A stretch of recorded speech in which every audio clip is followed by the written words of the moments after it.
ఇవాళ మరి అదే బీఆర్ఎస్ పార్టీ నుండి నన్ను బయటకు పంపించేయడం జరిగింది. ఎక్కడ కూడా నేను ముందడుగేసి పార్టీ వ్యతిరేకంగా ఏం చేయలే. ఇవాళ నిజామాబాద్లో ఉన్న బీఆర్ఎస్ పార్టీ కార్యకర్తలందరికీ కూడా నేను రిక్వెస్ట్ చేస్తూ ఉన్నా, ఒక్కసారి గుండె మీద చేసుకొని ఆలోచన చేయండి.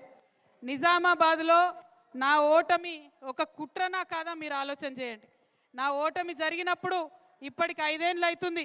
ఒక్క మాటనన్నా నేను బయట మాట్లాడినా లేదా మీరు ఆలోచన చేయండి. ప్రతి చిన్న బిడ్డకు నిజామాబాద్లో తెలుసు ఏం జరిగిందా అన్నాడని, ప్రతి బీఆర్ఎస్ పార్టీ కార్యకర్తకు తెలుసు ఏం జరిగిందా అన్నాడని.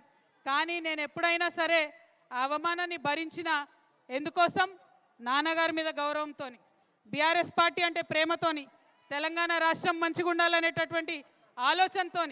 కానీ ఇవాళ ఇంటి గుట్టంతా బయటేసి మరి నన్ను ఇబ్బంది పెడుతున్నటువంటి సందర్భంలో మళ్ళీ నా మనుషుల దగ్గరికి, మళ్ళీ నా ప్రజల దగ్గరికి, మళ్ళీ నా నిజామాబాద్ గడ్డ దగ్గరికి వచ్చిన తొలి ఆశీర్వాదం కోసం మీ దగ్గరికే వచ్చిన.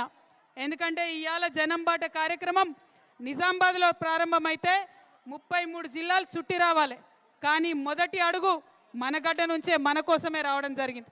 ఇక్కడ ఇంతమంది అక్క చెల్లెలు ఉన్నారు, మీరు చూస్తున్నారు. ఏ అక్క చెల్లె అయినా కష్టపడింది ఎప్పుడు కూడా ఉండదు. ప్రతి సందర్భంలో ప్రతి విషయంలో మనం కష్టపడతాం. కానీ ఒక్క ప్రభుత్వం కూడా ముందటికొచ్చి మన కోసం చేసిందేం లేదు. మీరు ఆలోచించారు. ఆనాడు పెన్షన్ పెట్టుకున్నాం, ఇవాళ ఈ ప్రభుత్వం కూడా ఇస్తామని చెప్పింది 2500, కానీ ఇచ్చేటటువంటి పరిస్థితి కనబడతలేదు.